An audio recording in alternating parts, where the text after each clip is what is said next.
Kilig yarn. Kim at Paulo, nag-baby time nga ba at nag-bonding ng todo sa Thailand?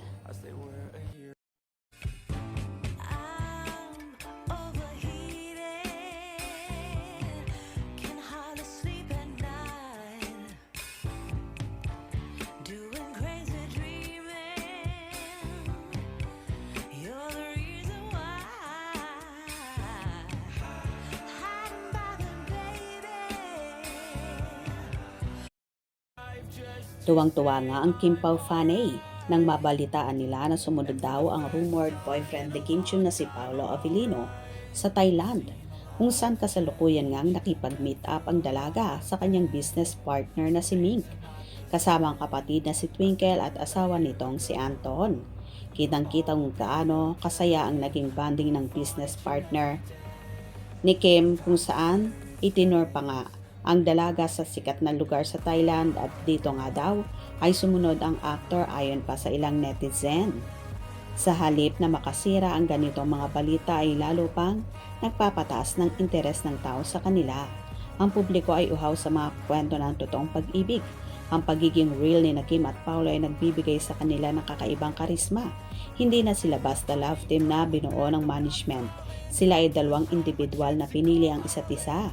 Dahil dito aasahan na mas lalong pang-aabangan ang kanilang mga susunod na proyekto. Ang bawat sulyap nila sa It's Showtime o sa mga susunod na serye ay binibigyan na ng ibang kahulugan. Dahil alam ng audience na may something real sa likod na mga ngiti. Ang kanilang personal na kaligayahan ay nagre-reflect sa kanilang trabaho na nagre-resulta sa mas maganda at inspired na performances. Para sa mga Kim Pao fans, ang Thailand trip na ito ay isang pinakamalaking regalo. Ito ay patunay na tama ang kanilang pagsuporta.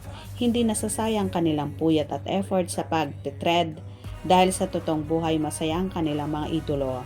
Ang kilig na nararamdaman nila ay valid at may basihan. Ang payo ng marami ay hayaan silang i-enjoy ang moment na ito. Bagamat masarap makita ang mga pictures, mahalaga ring irespeto ang kanilang privacy para mas lalo pa nilang ma-enjoy ang oras na magkasama. Ang mahalaga, alam ng lahat na sila ay nasa tamang tao. Isang sentimentong paulit-ulit na mababasa sa mga comments. Si Kim ay nasa tamang tao sa susuporta sa kanya. At si Paolo ay nasa tamang tao na magbibigay sa kanya ng liwanag at saya. Sa huli, ang pagpunta ni Kim Chiu at Paolo Avellino sa Thailand kasama si Ate Twinkle ay higit pa sa isang showbiz news updates. Ito ay kwento ng pag-unlad, pagmamahal at pagsasama.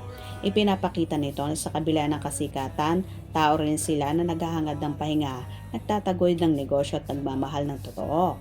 Habang hinihintay natin ang kanilang pagbabalik at ang mga susunod na kabanata ng kanilang kwento, isa lang ang panigurado.